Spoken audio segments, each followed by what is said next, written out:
초등부 친구들 반가워요. 김은성 목사님입니다. 어, 우리가 안타깝게도 2주간 다시 온라인으로 예배를 드리게 되었어요. 그래서 오늘 예배 잘 드렸죠? 네, 공과까지 같이 끝까지 잘 마치고 그리고 2주 후에는 다시 현장에서 예배 드릴 수 있기를 기대합니다. 그러면 같이 오늘은 20과 고넬료의 일기라고 하는 제목으로 공과를 해볼게요. 자, 그럼 네, 우리 달달 말씀부터 같이 시작해 볼게요. 우리 옆에 찬트를 들으면서 한번 해봅시다.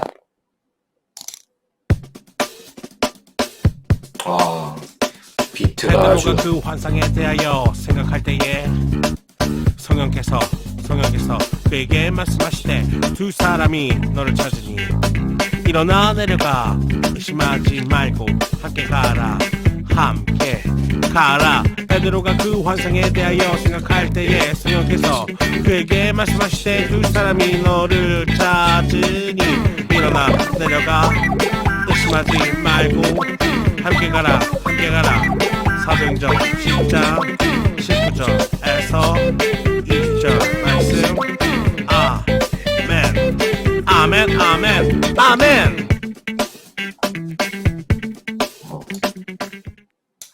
와, 친구들 조금 어려운 것 같은데 친구들은 어때요? 목사님은 이런 비트에 되게 신나지만 이런 비트를 따라가기가 쉽진 않은 것 같아요. 베드로가 그 화상에 대하여 생각할 때에 성령께서 그에게 말씀하시되 두 사람이 너를 찾으니 일어나 내려가 의심하지 말고 함께 가라. 이랬나요? 잘 모르겠어요. 그렇죠? 그래도 우리 잘 들었으니까 한번 우리 나름대로 친구들 나름대로 한번 이 달달 말씀 암송을 해보면 좋겠어요. 그렇게 암송해서 선생님들께 이렇게 영상으로 찍어서 인증하고 또 스티커도 받고 그렇게 우리 합시다. 알았죠?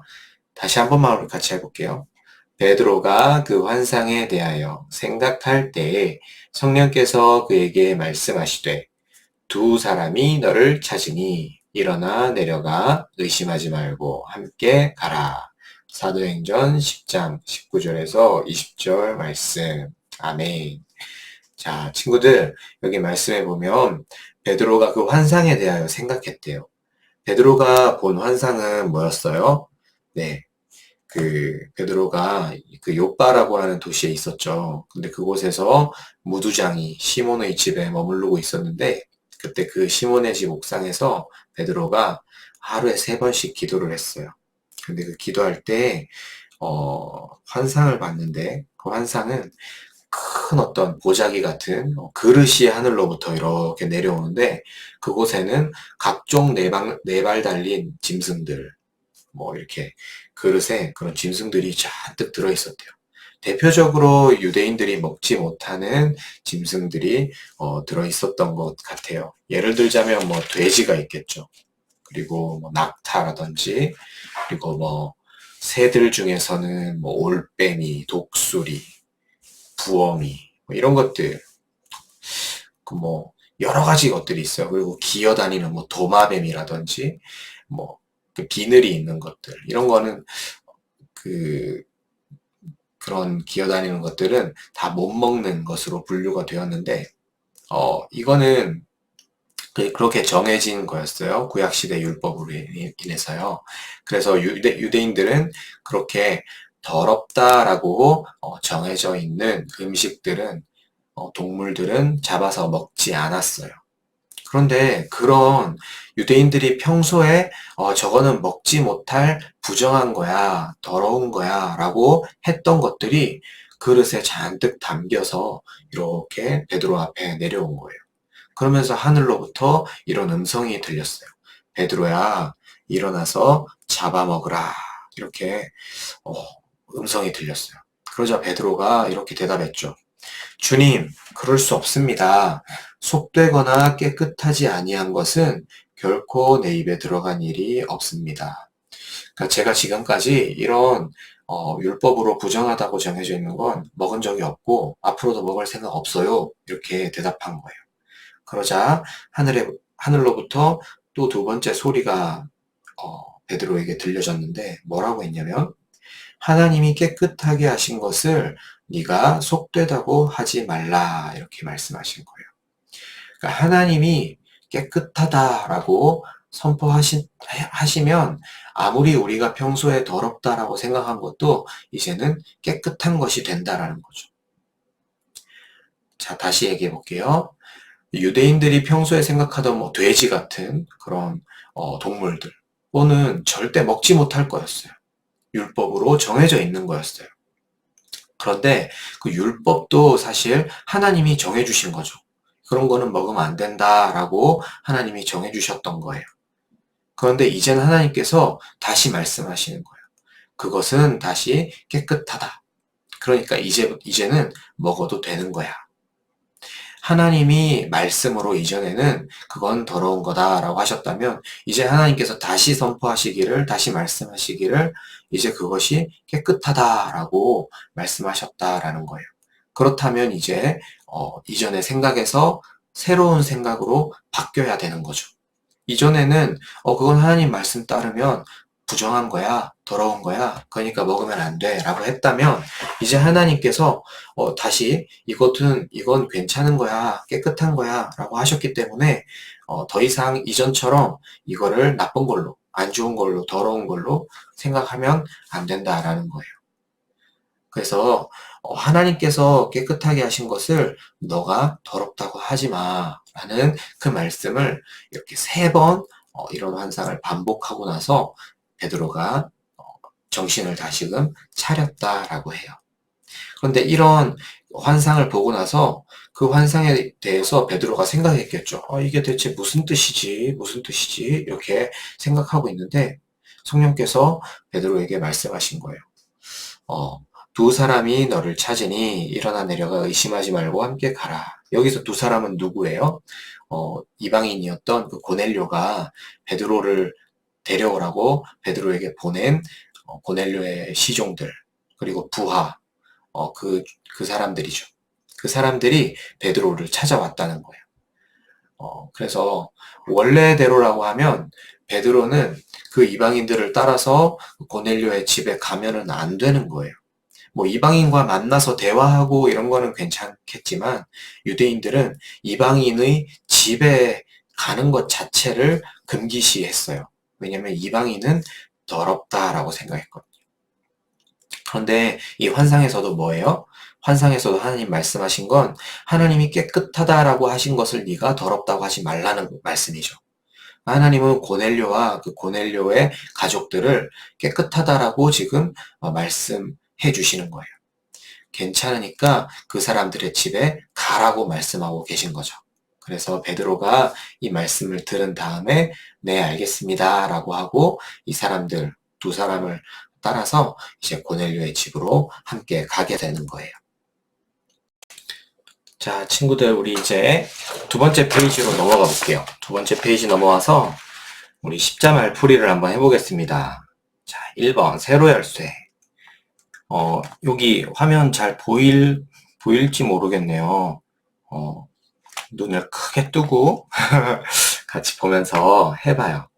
자, 예수님이 세상의 모든 죄를 대신 지시고 어디에 못 박혀 죽으셨나요? 되게 쉬운 문제예요. 그렇죠? 이미 답을 알고 있는 친구들이 많이 있겠지만 목사님은 정석으로 옆에 있는 말씀도 한번 찾아볼게요. 사도행전 2장 36절을 보라고 되어 있어요. 성경책을 찾아서 2장 36절을 보겠습니다. 읽어줄게요. 그런즉 이스라엘 온 집은 확실히 알지니 너희가 십자가에 못 박은 이 예수를 하나님이 주와 그리스도가 되게 하셨느니라 하니라. 아멘. 네, 예수님께서 못 박혀 죽으신 것은 바로 십자가였어요. 자, 십자가 색깔을 빨강으로 써볼게요.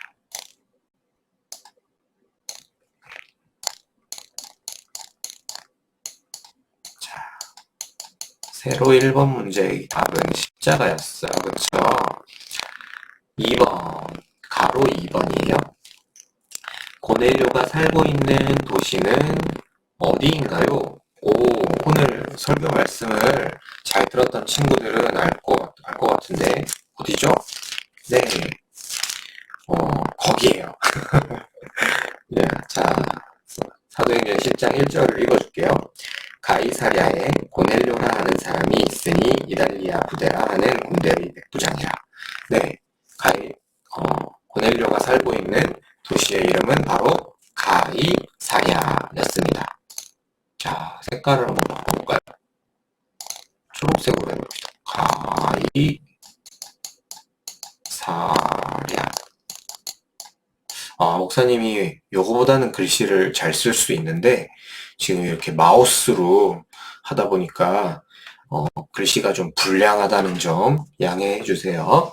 자, 세로 열쇠 3번. 기도하던 고넬료. 그의 눈앞에 누가 나타났나요? 하나님의 땡땡이래요. 이건 뭘까요? 근데 사로 시작해요. 사자? 사람? 뭘까요?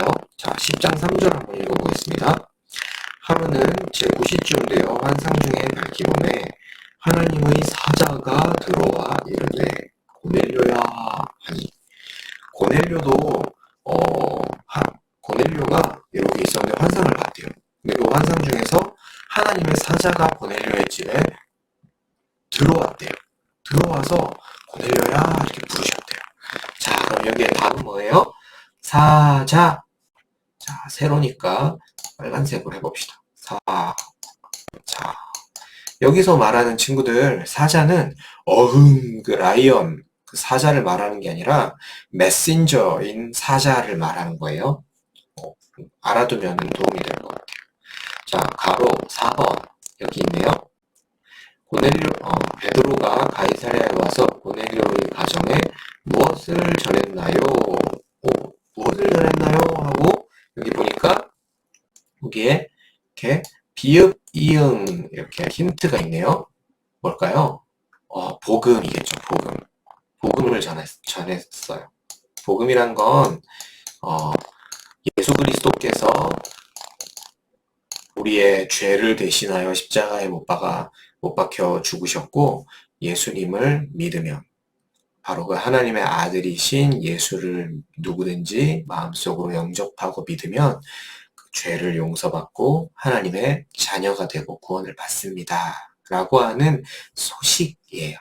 그 소식을 베드로가 고넬료의 집에 가서 그 사람들에게 전해주었죠. 자, 세로 5번 여기 있네요. 기도하던 베드로가 환상을 봤어요. 그 환상에 무엇이 있었을까요? 오늘 아까 목사님이 설명한 내용이에요. 그죠? 기도하던 베드로가 봤던 환상. 여기 보니까 여기 힌트가 나오죠. 이게 그릇에 보니까 돼지도 있고 여기 큰 도마뱀 같은 것도 있고 여기 까마귀도 있네요. 그죠? 이게 다 당시에 이스라엘 사람들이 먹지 못하는 동물로 규정되어 있던 그런 부정한 짐승들이에요.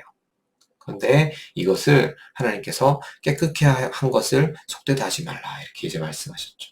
여기에 답은 뭘까요? 그러면 네, 음식입니다. 색깔이 닮아졌어요.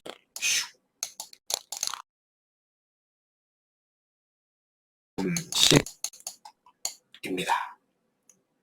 자, 다음은 가로 6번 해볼게요. 고넬료는 하나님을 경외하며 땡땡을 많이 구제하고 하나님께 항상 기도했어요. 되어 있는데 많이 구제했대요. 구제했다는 건 뭐예요? 가난한 사람들을 도와주었다라는 거죠. 그 병들고 아픈 사람들을 많이 도와주고 이런 것들을 구제라고 합니다. 그런데 단어를 잘 모르겠어요. 10장 2절을 한번 볼게요.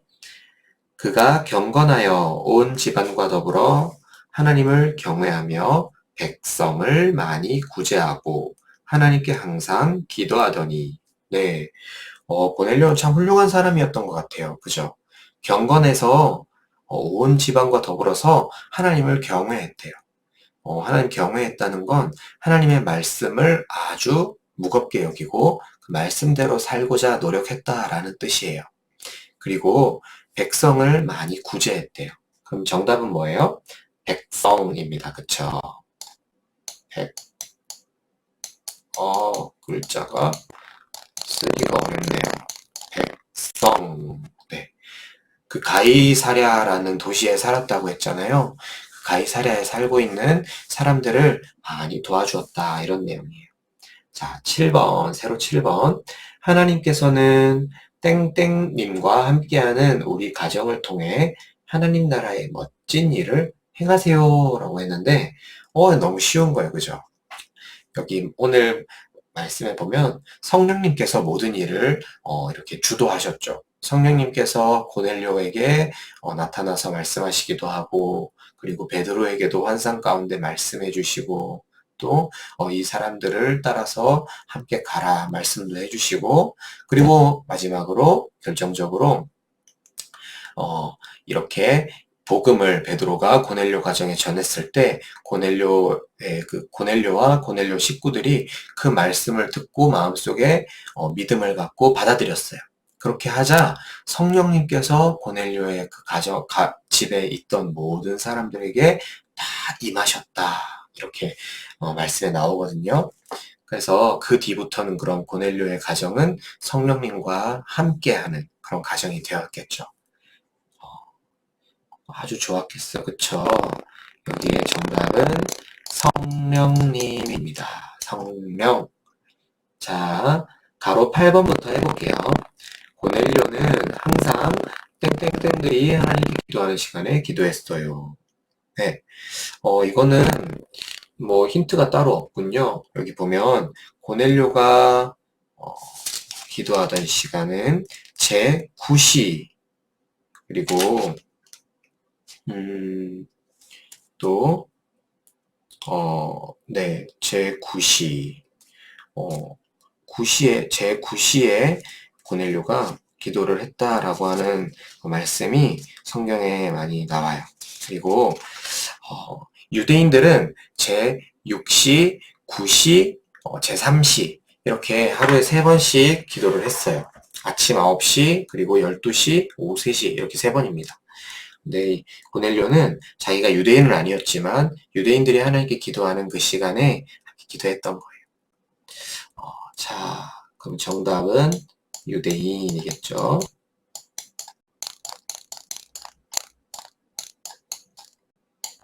마지막이에요. 세로 9번. 고넬료는 유대인이 아닌 땡땡땡이었어요. 유대인이 아닌 뭐 로마인? 글쎄요. 외국인? 뭘까요? 정답은 성경의 표현을 찾아봅시다. 사도행전 10장 28절. 이르되 유대인으로서 이방인과 교제하며 가까이 하는 것이 위법인 줄은 너희도 알거니와 하나님께서 내게 지시하사 아무도 속되다 하거나 깨끗하지 않다 하지 말라 하시기로. 네, 정답은 이방인이에요. 이방인. 친구들, 목사님 여기 카메라가 좀 문제가 계속 있어가지고 지금 조금 어려운데 이해해줘요. 미안해요. 여기 우리 마지막 9번 이방인이 정답이었죠. 이방인 그리고 유대인 이런 내용이 지금 우리 여기 고넬료 사건에서 계속 다뤄지고 있는데 이게 왜 중요한지 우리가 뭘 배울 수 있는지 다른 페이지 3번째 페이지를 보면서 공부해 보도록 할게요. 자, 여기 궁금해 이렇게 해서 이방인들은 누구? 라고 하는 내용이 있어요. 우리 같이 한번 이 부분을 읽어봐요. 자, 유대인은 히브리어를 사용하고 유대교를 믿는 사람들을 말해요. 이들은 유대인이 아닌 사람들을 전부 이방인으로 불렀어요. 네, 그러니까 친구들 유대인과 이방인이라고 하는 표현은 유대인들이 쓰는 말이었어요. 이 유대인들의 입장에서 유대인이 아니면 전부 다 이방인인 거예요. 한국 사람이든 로마인이든 헬라인이든 저기 뭐 이집트 사람이건 미국 사람이건 유대인들 입장에서는 다 통틀어서 이방인 이렇게 이야기한 거예요. 왜냐면 오직 그 당시에 모든 세상에 존재하는 민족들 가운데에서 여호와 하나님을 믿는 민족은 유대인밖에 없었기 때문이에요. 그래서 하나님을 믿고 하나님으로부터 선택된, 우리는 선택받은 민족이다라고 하는 그런 생각을 유대인들은 갖고 있었어요. 그래서 우리 유대인이 아니면 다 이방인이고 그 이방인들은 전부 다 부정한 죄인이야. 그래서 하나님을 섬기는 이 성전에 아무도 들어올 수 없고 하나님의 백성, 그 거룩한 백성으로 누구도 들어올 수 없어 라고 굉장히 배타적인 성격을 가지고 있던 사람들이 바로 유대인이었어요. 네, 그런데 이 고넬료 사건을 통해서 이제 하나님은 말씀하시는 거예요. 더 이상 유대인과 이방인의 구별이 없다는 거예요. 유대인이든 이방인이든 그게 중요한 게 아니라 예수님을 믿는 사람이라면 누구든지 성령님께서 그에게 임하시고 그 사람은 다 하나님의 백성으로서 구원받을 수 있다. 라고 하는 그런 말씀을 지금 베드로와 이 고넬료 사건을 통해서 하나님은 가르쳐주고 계신 거죠. 그래서 하나님이 깨끗게 한 것을 너가 더럽다고 하지 말라 이렇게 말씀하신 이유도 거기에 있어요. 바로 이것이 복음인 거죠. 그런데 이 복음이 이때부터로 해서 이방인들에게 막 전파가 되었어요. 그렇게 전파가 되어서 유럽에도 말씀이 전해지고 그리고 미국 대륙과 아프리카 이런 데에도 다 전해지고 그리고 건너 1800년 후반 정확하게는 1885년 미국 선교사였던 언더우드, 아펜젤러 두 분의 선교사님이 인천에 도착하셨어요. 그리고 그 두 분의 선교사님과 그리고 또 그 외에도 여러 경로들을 통해서 이 한국에도 하나님의 말씀과 복음이 전해지는 거예요. 그렇게 하고 1900년 초에 우리 제주 땅에도 이기풍 선교사님, 한국인으로서는 최초로 목사 안수를 받은 7분의 목사님이 계신데 그 7분의 목사님들이 전부 다 선교를 떠나셨죠. 그런데 그 중에서 이기풍 목사님, 이기풍 선교사님께서 제주도로 오셨고 제주도에 이제 우리 교회죠. 제주 성안교회를 또 개척하시고 이 제주 땅에 복음을 전하셨어요. 그래서 그때부터 한국에도 많은 교회가 세워지고 예수님을 믿는 사람들이 많이 생겨나기 시작해서 오늘날에 이른 거랍니다. 친구들 이렇게 세계는 계속해서 민족이나 나라 이런 것들을 초월해서 뛰어넘어서 하나님의 말씀으로 계속해서 하나님 나라가 세워져 가고 있어요. 온 세계와 모든 나라 가운데 이렇게 하나님의 말씀으로 하나님의 나라가 세워져 가고 있는 거예요. 이러한 일이 지금 역사적으로는 쭉 이어지고 있다라는 거 친구들 기억하면 좋겠습니다. 자, 친구들 이제 오늘의 마지막 내용이에요. 순서상으로는 공과책 두 번째 페이지에 있는 내용인데 목사님은 마지막에 친구들하고 보고 싶었어요. 자, 여기 보면 유대인들은 하루에 3번 기도했다 이런 내용이 있죠. 그렇게 어려운 건 아니에요. 하루에 3번, 아침 9시, 낮 12시, 그리고 오후 3시 이렇게 기도했다라고 합니다. 이런 흔적은 다니엘서에 나오고 있고 그리고 사도행전을 통해서도 우리가 알 수 있어요. 네, 그리고 자 마지막은 바로 마음의 꼭 이 부분이에요. 여러분의 가정은 성령님이 함께 하시는 가정이에요. 자, 친구들, 여러분 부모님도 예수님을 구주로 고백하시나요?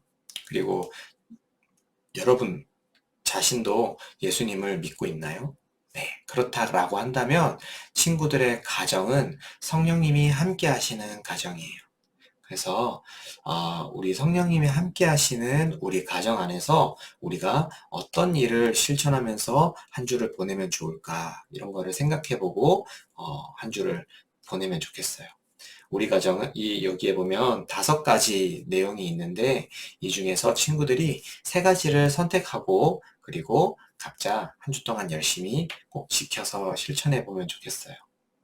목사님은 첫 번째 이 내용, 그리고 2번째, 그리고 3번째. 이 3번째, 이 1, 2, 3번이 참 마음에 와닿았어요. 왜냐면 목사님 집에는 지금 4살짜리 아기가 있어요. 근데 이 아기가 아직 사람 말을 잘, 안 들어요.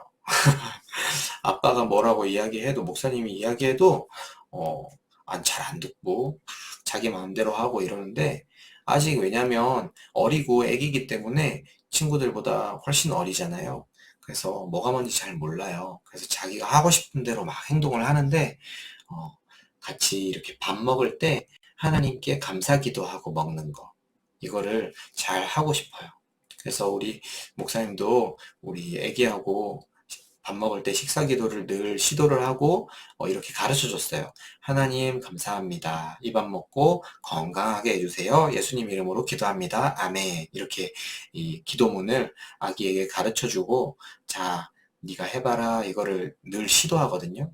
그런데 뭐 할 때도 있고 안 할 때도 있어요. 그런데 어쨌든 이번 한 주간은 목사님도 이 밥 먹을 때 기도하는 거 우리 아기와 함께 열심히 해볼게요.